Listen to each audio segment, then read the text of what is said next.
திருச்சியில் முதலமைச்சர் விஜய் அவர்கள் அவருடைய நன்றியை தெரிவித்தார் அப்படிங்கிற ஒரு செய்தி. திருச்சியில் மனுஷன் பேச போகிறார். என்ன பேச போகிறாரு, எப்படி இந்த ஒரு மாத காலம் 20 நாள் 22 நாள் ஆயிடுச்சு இல்லை, இந்த இத்தனை நாட்கள் எப்படி கடந்தது அதை பற்றி பேசுவாரா? திருச்சி மக்களுக்கு என்ன சர்ப்ரைஸ் கொடுக்க போகிறாரு?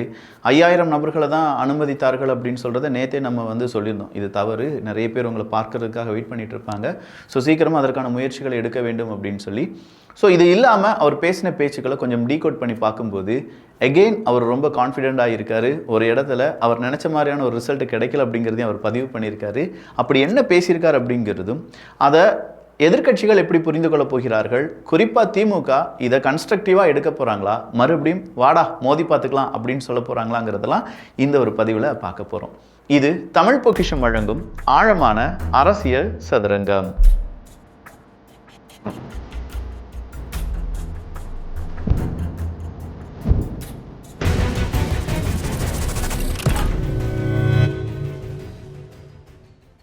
தமிழ்நாட்டுக்கு இரண்டாவதாக ஒரு மாவட்டத்தை தலைநகரமாக அறிவிக்க வேண்டும் அப்படின்னா பலருடைய அந்த ஒரு கருத்தின் அடிப்படையில் அது திருச்சி நிற்கும். அதன் அடிப்படையில் திருச்சி தமிழ்நாட்டினுடைய இதயம் அப்படின்னு சொல்லுவாங்க.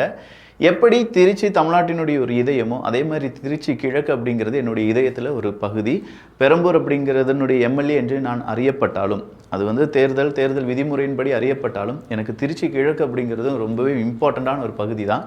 அப்படிப்பட்ட மக்களுக்கு நான் நன்றி செலுத்த வந்திருப்பது அப்படிங்கிறது எனக்கு பெருமையாக இருக்குன்னு சொல்லி அண்ணன் விஜய் அவர்கள் சொல்கிறார், சிஎம் விஜய் அவர்கள் சொல்கிறார். அதுக்கு முன்னாடி பேசின ரமேஷ் அவர்களாக இருக்கட்டும், அமைச்சர் ரமேஷ் அவர்களாக இருக்கட்டும், அவர் சொல்லும்போது எளிமையான மனிதர்களையும் இந்த இடத்துக்கு கொண்டு வந்தாங்க. ஸ்ரீரங்கத்தில் வெற்றி பெறுபவர்கள் தான் ஆட்சியை அமைக்க முடியும், அது சென்டிமெண்ட் அப்படின்னு ஏளனமாக பார்த்தாங்க. ஆனா இந்த சாமானியனை ஸ்ரீரங்கத்தில் வெற்றி பெற வைத்து ஆட்சியில் முதலமைச்சராக அமர்ந்திருக்கக்கூடிய ஒரு மாபெரும் தலைவர் நம்முடைய தலைவர் அவர்கள் மட்டும்தான்.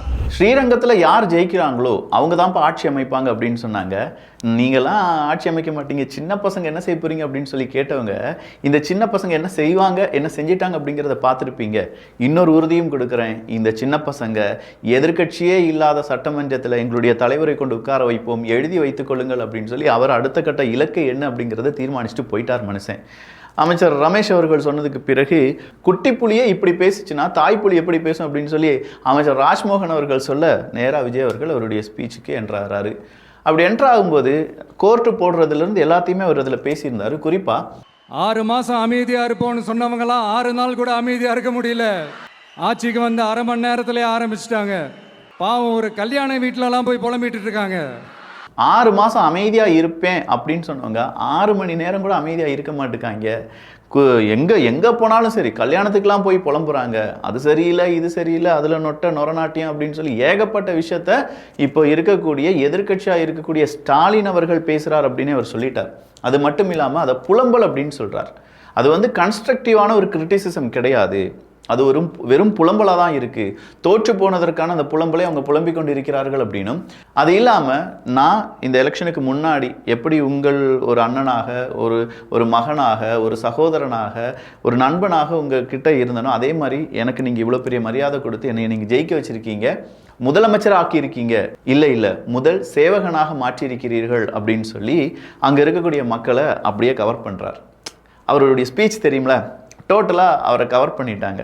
அதுக்கு முன்னாடி பேசின ஒரு நபர் ஒரு விஷயத்த சொன்னாங்க, இவ்வளோ பேர் நீ கவர்ந்து இழுத்து வச்சிருக்கியப்பா, அது 70 வயசுப்பா, அந்த கட்சியை சார்ந்தவங்களும் வராங்க, 50 வயசு கட்சியை சார்ந்தவங்களும் வராங்க, இப்போ தொடங்கின கட்சியை சார்ந்தவங்களும் வராங்க, எப்படி இந்த கவர்ச்சி அப்படிங்கிறதுலாம் அது சில நபர்களுக்கு தான் கிடைக்கும். அது எல்லா நடிகர்களுக்கும் கிடைச்சிருமா, எல்லா அரசியல்வாதிகளுக்கும் கிடைச்சிருமான்னு கேட்டால் இல்லை. ஆனால் ஒரே நேரத்தில் ஒரு அரசியல்வாதியாகவும் ஒரு நடிகராகவும் விஜய் இந்த இடத்துல ஜெயித்திருக்கிறார் அப்படிங்கிறதுல நமக்கு மாற்று கருத்தே கிடையாது. புரட்சி தலைவர் எம்ஜிஆர் அவர்களுடைய முதல் தேர்தலில் கூட இந்த அளவுக்கு ஒரு ஓட் பர்சன்டேஜ் வாங்கலை அப்படின்ட்டு நிறைய பேர் சொன்னாங்க. ஆனால் நீங்கள் டிவி கேட்க அவ்வளோ நீங்கள் ஆதரிச்சிருக்கிறீங்க. நான் எம்ஜிஆர் அவர்களோடலாம் நான் கம்பேர் பண்ணல, எம்ஜிஆர் தான். ஆனால் நாம பெரியார், அண்ணா, எம்ஜிஆர் அவர்கள் வழியில் ஒரு அன்பா உழைக்க வந்த உங்க விஜய், அவ்வளவுதான். அத்தனை இதயத்திற்கும் நன்றி அப்படின்னு சொன்னார். நேராக எம்ஜிஆர் அவர்களுடன் அவரை கம்பேர் பண்ணலை. பட் அவர் சொல்றார், எம்ஜிஆருடைய முதல் தேர்தலில் கூட இத்தனை % வாக்குகள் வாங்கலை, ஆனால் தமிழக வெற்றி கழகத்திற்கு நீங்கள் என்ன செஞ்சு வச்சிருக்கீங்க, இவ்வளோ % வாக்குகள் அப்படிங்கிறத கொடுத்துருக்கீங்க, அதுக்காக நான் கம்பேர் பண்ணலை. பட் எம்ஜிஆர் அவர்கள் எம்ஜிஆர் தான், அதுக்கு வேறு நிகர் அப்படிங்கிறதெல்லாம் கிடையாது. நீங்கள் எங்களுக்கு கொடுத்துருக்கக்கூடிய இந்த மதிப்பு, எங்களுக்கு கொடுத்துருக்கக்கூடிய இந்த வேல்யூ உங்களுக்காக சேவை செய்வதற்காக மட்டும்தான். என் பணி இனி மக்களுக்கு சேவை செய்து கிடப்பது தான் அப்படின்னு சொல்கிறத விஜய் அவர்கள் பதிவு பண்ணுறாங்க. பட் இந்த இடத்துல அவர் எதிர்பார்த்த ஒரு வெற்றி அங்கே இல்லை அப்படிங்கிறத அவர் பதிவு செய்கிறாரு. நிறைய கொடுத்துட்டீங்க, ஆனால் என்ன இன்னும் கொஞ்சம் கொடுத்துருக்கலாம் அப்படின்னு சொல்கிறார். தனி மெஜாரிட்டி இல்லை பார்த்தீங்களா, சில பல கட்சிகள் சேர்ந்து தானே அவங்களுடைய ஆதரவுடன் தானே இப்போது ஆட்சி அமைத்திருக்கிறார். அப்போ அவர் என்ன சொல்கிறாருன்னா, இன்னும் கொஞ்சம் கொடுத்துருந்துருக்கலாம், பட் பரவாயில்ல, நெக்ஸ்ட் டைம் அடுத்ததா இந்த மக்கள் எனக்காக ஓட்டு போடுவாங்க, என் கூடவே எல்லாரும் நிற்பாங்க அப்படிங்கிற நம்பிக்கை எனக்கு இப்போ பல மடங்கு உயர்ந்து விட்டது, எனவே நான் அதுக்கெல்லாம் பயப்படலை, கண்டிப்பாக அடுத்தது நாம தான் அப்படின்னு சொல்லி அவரும் அங்கே என்ன செய்கிறாரு, 2031க்கான கணக்கு அப்படிங்கிறத இப்போது இருந்தே ஆரம்பித்திருக்கிறார் சிஎம் விஜய் அவர்கள். நன்மைகள் பல செய்வார் அப்படின்னு சொல்லி தான் நீங்க தேர்ந்தெடுத்திருக்கீங்க, அதை கண்கூட பார்ப்பீங்க அப்படின்னு சொல்லி நிறைய பேர் விமர்சனம் பண்றாங்க. ஏகப்பட்ட பேர் இதுல நிறைய பொய் புரளிகளை பரப்பி விட்டுட்டு இருக்காங்க. நிறைய பேர் நம்ம என்ன செஞ்சாலும் தப்பு கண்டுபிடிக்கிறாங்க. அவங்களுக்கெல்லாம் நான் சொல்றது என்னன்னா, தயவு செஞ்சு அதை நிப்பாட்டிடாதீங்க. நீங்கள் சொல்ல சொல்ல சொல்ல நான் மக்களுக்கு செஞ்சுக்கிட்டே இருப்பேன். மக்களுக்கு நல்லது செய்ய செய்ய செய்ய இன்னும் நான் மக்களுடன் ஒன்றுடன் ஒன்றாக செய்வேன். மக்களும் நாங்களும் வேறு வேறு கிடையாது, நாங்கள் 2 பேருமே ஒன்று தான். தமிழ்நாட்டு மக்களும் விஜய் அவர்களும் ஒன்று தான். தமிழ்நாட்டு மக்களுக்காக விஜய் குரல் கொடுப்பான் அப்படிங்கிறத அவர் மறுபடியும் உறுதி செய்கிறார். அடுத்ததா அவர் போட்டிருக்கக்கூடிய ட்ரெஸ், அது என்ன பிளாக் அண்ட் ஒயிட்ல வந்து நீங்கள் என்ன போட்டிருக்கீங்க, ஒரு கோட் போட்டிருக்கீங்க. அதிகாரம் செய்கிறவங்களும் ஆதிக்க சக்திகளும் மட்டும்தான் கோட் சூட்லாம் போடணுமா என்ன? அப்பெல்லாம் எதுவுமே கிடையாது. நான் என்ன கலர் கலராக போட்டு வரேன், 2 கலர், நம்ம எல்லாரும் மனசு மாதிரியே பிளாக் அண்ட் ஒயிட், எல்லாத்திலையும் பிளாக் அண்ட் ஒயிட்டா இந்த விஜய் இருப்பான் அப்படின்னு காட்டுறதுக்கு தான் அந்த கலர். அடுத்து அந்த பிளாக் கூட யாரை குறிக்கும் எதை குறிக்கும்ன்றது நான் சொல்லி தான் தெரியணும்னு அவசியம் இல்லை, அது உங்களுக்கே நல்லா தெரியும். ஏன் கோட்டு சில நபர்கள் தான் போடணுமா, நாங்களாம் போடக்கூடாதா? நான் என்ன கலர் கலராக போட்டுட்டு இருக்கேன், எல்லாருடைய மனசில் இருக்கக்கூடிய பிளாக் அண்ட் ஒயிட், அதுவும் பிளாக் யாரை குறிக்கும் அப்படின்னு சொல்லி நான் சொல்லி தெரிய வேண்டாம் அப்படின்னு சொல்லி அங்கே இருக்கக்கூடிய ஒரு உள்ள அரசியல் அப்படிங்கிறதையும் அவர் லைட்டாக டச் பண்ணிட்டு வெளியில் வராரு அப்படின்னு சொல்லலாம். அதில் அப்படியே பெருசாக உள்ளூராக எதையுமே அவர் பேசலை. அந்த ட்ரெஸ் கோட் எதுக்காக ஃபாலோ பண்ணுறாரு அப்படிங்கிறதுல அவர் பேசலை. பட் நிறைய பேர் என்னை பற்றி பேசிகிட்டே இருக்காங்க. ஆனால் நான் செஞ்சிட்டே இருக்கிறனால மக்கள் என்ன நினச்சிட்டாங்க, நீ எங்களுக்காக செய் விஜய் அவர்களே, நாங்கள் உன்னை பற்றி பேசுகிறவங்களுக்கு எதிராக எல்லாம் பேசிக்கிறோம் அப்படின்னு சொல்லி அப்படியே டைவர்ட் பண்ணிட்டாருங்க. இனி விஜய் அவர்களை பற்றி பேசினா விஜய் அவர்கள் ரிப்ளை பண்ணணுங்கிறது தேவையே கிடையாது. விர்ச்சுவல் வாரியர்ஸ், விஜய் அவர்களுடைய ஆதரவாளர்கள், தாவேகாவினுடைய ஆதரவாளர்கள், முதலமைச்சர் அப்படிங்கிற அந்த மரியாதையுடன் பார்க்கக்கூடிய மனிதர்கள், இவங்க எல்லாருமே முதல்வர் விஜய் அவர்களுக்காக அவங்க வக்காலத்து வாங்குவாங்க, அவங்க பேசுவாங்க அப்படிங்கிறத இன்டைரக்டாக அவங்க கிட்ட சொல்லி முடிச்சிட்டாரு. இப்போ என்ன உனக்கு எதிரிகளே இல்லையா அப்படிலாம் கேட்டால் அப்படிலாம் நான் சொல்ல மாட்டேன், அப்படிலாம் நான் நினைக்கவும் மாட்டேன், அப்படி நினைக்கவும் கூடாது. இப்பவும் சொல்றேன், அரசியல் ரீதியா சொல்றேன், 2 பேருக்கு நடுவுல தான் போட்டியே. ஒன்னு இன்னொன்னு எஸ், ஒன்னு டிவிக்கு, இன்னொன்னு டிஎம்கே. இதுக்கு நடுவுல வேற யாருக்கும் எந்த வேலையும் கிடையாது. ஏதாவது இருக்குன்னு சொல்றீங்க? எலெக்ஷனுக்கு முன்னாடியும் அவங்களுக்கு ஒரு வேலையும் இல்லை, இப்ப எலெக்ஷனுக்கு அப்புறம் சுத்தம். பட் இந்த முறையும் போட்டி அப்படிங்கிறது 2 பேருக்கு தான். ஒன்று தாவேகா, இன்னொன்று திமுக. அதுவும் திமுக அப்படிங்கிறது இப்போ தோல்வி அடைஞ்சிருச்சு. மற்றும் பல கட்சிகளுடன் சேர்ந்து நம்மளை ஆட்சி அமைக்காமல் இருப்பதற்கு அவங்க நிறைய முயற்சி பண்ணாங்க. ஏன்னா அவங்க நிறைய ஊழல் செஞ்சுருக்காங்க, ஊழல் நிறைய பணம் வச்சு சேவ் பண்ணி வச்சுருந்தாங்க. அதெல்லாம் நம்ம இப்போ என்ன செஞ்சிட்ருக்கோம், டாஸ்மாக் ஊழல்லாம் செஞ்சு அவங்க குடும்பத்தை வளர்த்து கொண்டிருந்தார்கள். இப்போ புதுசாக திமுக காரங்க பல திட்டங்கள் போடுறாங்க. ஜென்சி பசங்க அப்படின்னு சொன்னோன்னே இந்த இன்ஸ்டாகிராமுக்குள்ள ஆங்கிலத்தில் எழுதுறாங்க, அதெல்லாம் நான் சொல்ல வரல. பட் இந்த ஜென்சி பசங்களை கவர்வதற்காக திமுக அப்படின்னு சொல்வது எதுவுமே நடக்காது, எதுவுமே செல்லுபடி ஆகாது. மக்கள் என்னுடன் இருக்கிறார்கள் அப்படிங்கிறத ரொம்ப தெளிவாக, ரொம்ப கான்ஃபிடென்ட்டாக, ரொம்ப ஆழமாக அங்கே பதிவு பண்ணுறார். இது கூடவே இந்த 2 பேருக்கும் தான் போட்டி. அது கூட குட்டி குட்டி சில்லறை அல்லு சில்லுகள்லாம் இங்கே வந்து கத்திட்டு இருக்காங்க. இந்த அல்லு சில்லுக்கெல்லாம் இங்கே தேவையே இல்லை அப்படின்னு சொல்கிறார். இந்த அல்லு சில்லு அப்படின்னு சொல்லி யாரெல்லாம் சொல்கிறார், மீதம் இருக்கும் எல்லா கட்சியுமே சொல்கிறார். திமுக அதிமுகவை தவிர இருக்கக்கூடிய கட்சிகள் எல்லாத்தையுமே அவர் அல்லு சில்லு அப்படின்னு சொல்கிறாரு. நீங்கள் என்னதான் தாவேகாவுக்கு எதிராக பேசினாலும் அது தாவேகாவை பெருசாக பாதிக்காது அப்படின்னும், மக்கள் மத்தியில் திமுக தாவேகாவை எதிர்க்க மக்கள் நமக்கான ஆதரவை மறுபடியும் கொடுத்து வருகிறார்கள் அப்படிங்கிற உண்மையை போட்டு உடைச்சிருக்கார். இதை என்னைக்கு திமுக காரங்க புரிஞ்சுக்கிட போறீங்க அப்படிங்கிறது தெரியல. நாட் ஓன்லி நான் திமுக சொல்லலை, இங்கே இருக்கக்கூடிய இன்னும் சில கட்சிகளையும் சேர்த்து தான் சொல்கிறேன். நீங்கள் தாவேகாவை எதிர்க்கிறீங்க, விஜய் அவர்களை எதிர்க்கிறீங்க அப்படின்னு சொல்கிறது இல்லைங்க மேட்டர். மக்களுக்காக நீங்கள் என்ன செய்கிறீங்க அப்படிங்கிறத மக்கள் ஏற்றுக்கொள்வார்கள். மக்களுக்காக நான் நல்லது செய்கிறேன், ஓகே, என்ன செய்வாங்க? மக்களுக்காக நான் இந்த ஏரியை தூர்வாருக்கிறேன் அப்படின்னு சொல்லும்போது அந்த இடத்துல ஒரு குற்றத்தையும், ஏன் விஜய் அவர்கள் செய்யலை, தாவேகா செய்யலை, அதனால் நாங்கள் இந்த ஏரியை தூர்வாருகிறோம் அப்படின்னு சொல்லாமல் மக்களுக்கு என்ன வேணுமோ அதை நீங்கள் செய்யுங்க. இந்த இடத்துல நீங்கள் விஜய் அவர்களை குற்றக்காரனாக காண்பிக்க வேண்டும் அப்படின்னு சொல்லக்கூடிய விஷயங்களை செய்ய அதை தாவேகாக்காரங்களும் விஜய் அவர்களும் அவருடைய இப்போ இருக்கக்கூடிய அந்த நேரமோ என்னமோ தெரியலை, அப்படியே அவருக்கு எல்லாம் பாசிட்டிவாக போய் முடிஞ்சிருது. அவருக்கு நெகட்டிவ் இம்பேக்ட் ஆகலை, அதை புரிஞ்சுக்கோங்க. ஸோ நெகட்டிவ் அவர் இம்பேக்ட் பண்ணலை அப்படின்னா நீங்கள் உங்களுடைய ஸ்ட்ராட்டஜியை மாற்ற வேண்டிய கட்டாயத்தில் இருக்கிறீர்கள். அதை திமுக புரிந்து கொள்ள வேண்டும்.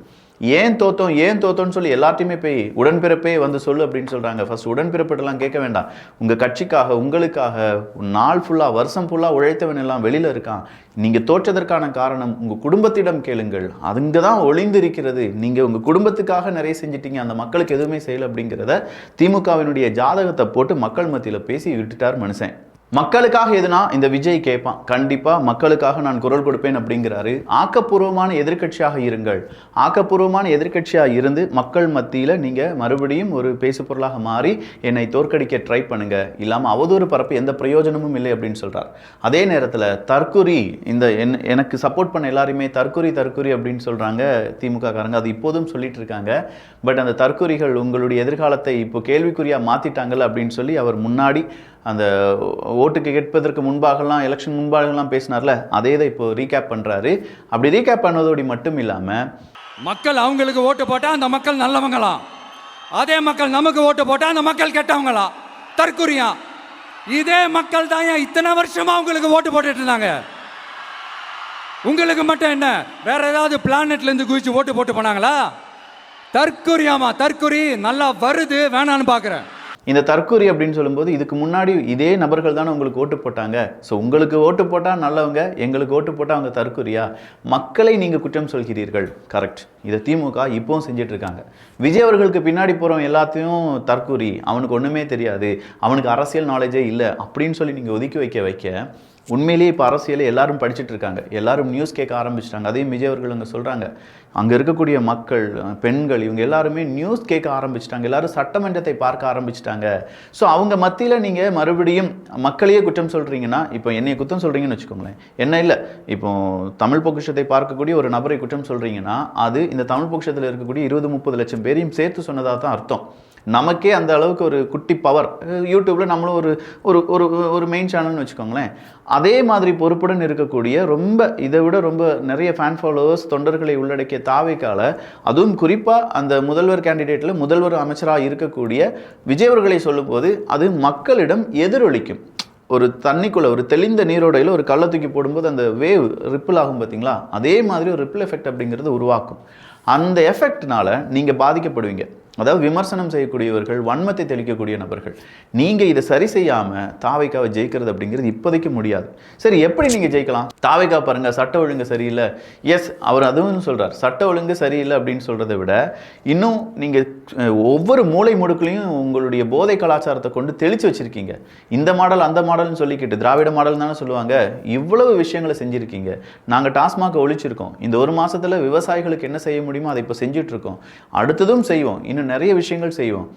உடனடியாக இந்த ஊழல் இல்லாத, இல்லாட்டி இந்த போதை இல்லாத தமிழகத்தை உருவாக்க முடியாது. ஆனால் ஒரு நாள் அதை நான் செய்வேன், அன்னைக்கு நீங்கள் பார்ப்பீர்கள் அப்படின்னு சொல்லி ஒட்டுமொத்தமான அரசியல் எதிரிகளுக்கு அவருடைய எய்ம் என்ன அப்படிங்கிறத அவருங்க பதிவு பண்ணுறார். இந்த 200 யூனிட் மின்சாரம், கட்டணமில்லா மின்சாரம் அறிவித்தோம். அதில் ஆல்ரெடி இருந்த 100 யூனிட் திமுக கொடுத்தது கிடையாது. மேடம் ஜெயலலிதா மேடம் இருந்தப்போ செஞ்சுட்டு போனது. 200 யூனிட், அதில் 100 யூனிட் திமுக கொடுத்தது கிடையாது, மேடம் ஜெயலலிதா அவர்கள் கொடுத்தது. அந்த 100 யூனிட் நாங்கள் கொண்டு வந்தது, நாங்கள் தான் கொண்டு வந்தோம் அப்படின்னு சொல்லி திமுக காரங்க அப்படி இப்படின்னு சொல்லி கம்பு சுற்றிட்டு இருந்தாங்கல்ல, அதுக்கு இன்னைக்கு ஆப்படிச்சு விட்டுட்டாரு. சரி, அடுத்ததாக ஊழல் டாஸ்மாக் க்ளோஸ் பண்ண அப்படின்னு சொன்னதாக இருக்கட்டும். சிங்கப்பெண் அந்த படை அப்படிங்கிறது, சிங்கப்பெண் படை அப்படிங்கிறத நெக்ஸ்ட் வீக் நாங்கள் இனாகிரேட் பண்ண போகிறோம். கண்டிப்பாக எஃபிஷியண்டான, நிறைய இடத்துல சட்ட ஒழுங்கு அப்படிங்கிறது பலவீனமாக இருக்குது, எஃபிஷியண்டான போலீஸ் ஆஃபீஸர்ஸை நான் நியமித்திருக்கிறேன். அவங்க கண்டிப்பாக எஃபிஷியண்டாக இது எல்லாத்தையுமே செஞ்சு முடிப்பாங்க. அப்படி எஃபிஷியண்டாக செஞ்சு முடிக்கும்போது இங்கே குற்றச்செயல்கள் அப்படிங்கிறது ரொம்பவே கம்மியாகும் அப்படின்னு சொல்கிறார். இது இல்லாமல் குதிரை பேரம் பேசுகிறாங்க, அதை பேரம் பேசுகிறாங்கன்னு தேவையில்லாமல் தாவேகாவின் மீது விமர்சனத்தை மட்டும் வைக்கக்கூடிய நபர்கள் தோற்று போவார்கள். மக்கள் முன்னாடி அவங்க தோற்று போய்விடுவார்கள். நீங்களாம் முதல்ல தீய சக்தியாக தான் இருந்தீங்க, இப்போ ரொம்ப தூர சக்தியாக மாறிட்டீங்க, மிகப்பெரிய அளவில் கோர சக்தியாக மாறிட்டீங்க, பாரசக்தியாக மாறிட்டீங்க அப்படி இப்படின்னு சொல்லிட்டாருங்க. அடுத்ததா தீந்து போன ஒரு கட்சி, ஒன்று தீய கட்சி, இன்னொன்று தீந்து போன கட்சி அப்படின்னு சொல்லி ஏடிஎம்கே விமர்சனம் பண்ணியிருந்தார் என்பதும் குறிப்பிடத்தக்கது. தீர்ந்து போனனா அங்கே இருக்கக்கூடிய நிறைய பேர் இப்போ தாவேகால ஜாயின் பண்ணிட்டு இருக்காங்க, அதனால் அது காலி ஆகிட்டு இருக்கு, தீந்து போயிட்டு இருக்கு அப்படின்னு சொல்லிட்டாரா அப்படிங்கிறதுலாம் தெரியல. பட் ஓகே, இதெல்லாம் ஸ்பீச்சாக இருந்தாலும் ஊசலாட்டமாக இருக்காது. அதாவது ஸ்டாலின் அவர்களுடைய ஆட்சி மாதிரி சாதி இல்லாமல் மதம் இல்லாமல் நாங்கள் எல்லாத்தையுமே இங்கே கொண்டு வந்துட்டோம், அவர் ஆட்சியில் இருந்த மாதிரி ஊசலாட்டம்லாம் இருக்காது, நேரடியாக மக்களுக்கு சேவை செய்வதற்காக மட்டும்தான் நாங்கள் இங்கே வந்திருக்கோம் அப்படின்னு சொல்லிட்டாரு. அதே மாதிரி இந்த நேரத்தில் இவங்களை பற்றிலாம் பேசும்போது ஆட்சியே ஓம் பக்கத்தில் தானே இருக்குது, இவங்களையும் பற்றி பேசிகிட்டு இருக்கு அப்படின்னு சொல்லி கொஞ்சம் பேர் கேட்பாங்க. வேரில் வெண்ணி ஊற்றுனது யார் அப்படின்னு சொல்லி வெளிச்சம் போட்டு காண்பிக்கத்தானே வேண்டும் அப்படின்னு சொல்லி அதற்கு ஒரு உவமையும் சொல்லியிருக்கிறார். சரி, இதெல்லாம் ஓகே தான். ஆனால் இங்கே இருக்கக்கூடிய சிக்கல், எஸ் கொஞ்சம் இடத்துல பஸ்ஸு சரியில்லை, கொஞ்சம் இடத்துல சட்ட ஒழுங்கு சரியில்லை, நிறைய பிரச்சனைகள், நியூஸ் மீடியாஸ் எல்லாமே இப்போ ரொம்ப பெரிய அளவில் ஆக்டிவாக மாறிட்டாங்க. திமுகவினுடைய ஜென்சி ஒரு ஒரு ஒரு கூட்டத்தை கிளப்புவதற்காக ஏகப்பட்ட ட்ராமாவை திமுக செஞ்சாலுமே அந்த ட்ராமா எதுவுமே இப்போ மக்கள் மத்தியில் பேசு பொருளாகவே இல்லை, ட்ரோல் மெட்டீரியலாக மாறிட்டு இருக்கு. அது திமுகவினுடைய எகெயின் ஒரு தோல்வி தான். திமுக எப்போது வெற்றி அடையும் அப்படின்னு சொல்லி கேட்டிங்கன்னா நான் ஒன்று சொல்லுவேன், ஜென்சி பசங்க வந்து ஒரு மீட்டிங்கை போகிறாங்கன்னா அது அவங்கக்கிட்ட விட்டுருங்க. டிஎம்கேனுடைய ஐடி விங் அதனுடைய ஒட்டுமொத்தமான கிரெடிபிலிட்டி எடுத்துக்கிடாதீங்க. அங்கே டிஆர்பி ராஜா வர வேண்டிய ஒரு தேவையும் கிடையாது. அதுவும் பெரிய தலைவர்கள், ஒரு 50 வயசு 60 வயசுக்கு மேலே இருக்கக்கூடிய தலைவர்கள் தான் திமுகவில் கூடுதலாக இருக்கீங்க. நீங்கள் இப்போ இருக்கக்கூடிய இளைஞர்களுக்கு வழிவிட வேண்டிய கட்டாயம் வந்துருச்சு. ஒரு 40 வயசுக்கு மேலேயா ஒதுங்கிருங்க, ஒதுங்கி புதிய இளைஞர்களுக்கு வழி கொடுங்க. இப்போ பாருங்கள், இங்கே வந்து அமைச்சர் ரமேஷ் அப்படின்னு சொல்கிறோம், அமைச்சர் ராஜ்மோகன் அப்படின்னு சொல்கிறோம், இவங்கெல்லாம் யங்ஸ்டர்ஸாக இருந்து கிட்டத்தட்ட ஒரு 40-45 வயசுக்கு கீழே இருக்கக்கூடிய மனிதர்களாக இருக்கிறார்கள். நேற்று வரைக்கும் அவர் யூடியூபராக பார்த்தோம், ரமேஷ் அப்படிங்கிற அந்த பையனை தான் அப்படின்னு சொல்லி தான் நம்ம பேசியிருப்போம். ரமேஷ் அப்படிங்கிற பையன் இன்னைக்கு அவர் எம்எல்ஏ அமைச்சர் ஆகிட்டாரு. ஸோ நீங்களும் அதுக்கு தகுந்த மாதிரி இந்த சூழ்நிலைக்கு தகுந்த மாதிரி மாறிக்கொள்ள வேண்டும். சும்மா தற்கூரி இன்ஸ்டாகிராம் தான் காரணம், ஜென்சி தான் காரணம் அப்படின்னு சொல்லி மறுபடியும் இந்த ரொம்ப பழைய புராணங்களை பாடுறதை நிப்பாட்டிட்டு புதுசாக யோசிங்க. சரி, விஜய் அவர்கள் இதில் ஓவர் கான்ஃபிடென்ட்டாக பேசியிருக்காரான்னு கேட்டால் எஸ், சில இடங்களில் அவர் ரொம்ப ஓவர் கான்ஃபிடென்ட்டாக தான் பேசியிருக்கார். பட் அந்த கான்ஃபிடென்ட்டை கொடுத்தது அங்கே இருக்கக்கூடிய மக்கள், அங்கே வந்தவங்க, விஜய் அவர்களை பார்க்க வந்த அந்த கூட்டம் இருக்குது பார்த்தீங்களா, அது ரொம்ப பெரிய அளவில் அந்த கூட்டம் இப்போதும் அந்த கிரேஸ் குறையாமல் இருந்துச்சு. ஸோ விஜய் அவர்கள் இப்போ அவர் சொன்ன விஷயங்கள் எல்லாத்தையுமே அடுத்த ஓரிரு மாதங்கள் அவர் செஞ்சிடுவார். நாம் மனிதர்கள் நம்ம இன்றைக்கி பேசுகிறத நாளைக்கு மறந்துடும். அப்போ இந்த 3 மாதம் 4 மாதம் கண்டிப்பாக அவர் எஃபிஷியன்ட் ஆஃபீஸர்ஸை கொண்டு வந்திருக்காருன்னு சொல்கிறாங்க. அங்கே போதைப் பொருளை நாங்கள் கண்டிப்பாக அறவே இல்லாமல் செய்து விடுவோம் அப்படின்னு சொல்கிறாங்க. ஒரு 3 மாதம் 5 மாதத்துக்குள்ள இதெல்லாம் செஞ்சிட்டாருன்னு வச்சுக்கோங்க, மனுஷன் அசைக்க முடியாது. ஏன்னா அவ்வளோ கான்ஃபிடெண்ட்டாக இருக்கார், ரொம்ப திட்டமிடுதலுடன் வந்திருக்கார் அரசியலுக்குள்ளே.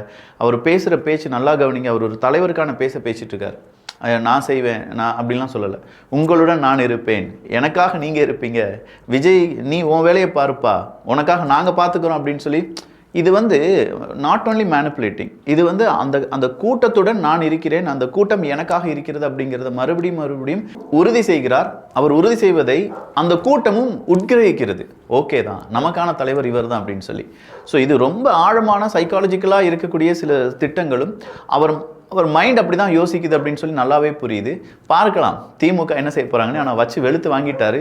திமுகவுக்கு மறுபடியும் ஃபஸ்ட்லேருந்து ஸ்டார்ட் பண்ணணும் இந்த கேமை. அவங்க எப்படி ஸ்டார்ட் பண்ண போகிறாங்க, உதயநிதி ஸ்டாலின் அவர்கள் இதை எப்படி தாக்கு பிடிக்க போகிறாரு, ஸ்டாலின் அவர்கள் இதிலிருந்து மீண்டு எப்படி வரப்போகிறார். திருச்சியில் மறுபடியும் நம்ம குடும்பத்தை சார்ந்த ஒருத்தரை நிப்பாட்டுவேன், எனக்காக நீங்கள் அவரை வெற்றி பெற வைக்க வேண்டும் அப்படின்னு சொல்லி திருச்சி இடைத்தேர்தலுக்கும் சேர்த்து அவர் அங்கே பேசிட்டார் என்பதும் குறிப்பிடத்தக்கது. ஸோ பார்க்கலாம் அடுத்தடுத்த திருப்பங்கள் என்ன நடக்க போகுது அப்படின்னு சொல்லி. நல்லதை பகிர்ந்து நல்ல சமுதாயத்தை உருவாக்குவோம். நன்றி, வணக்கம்.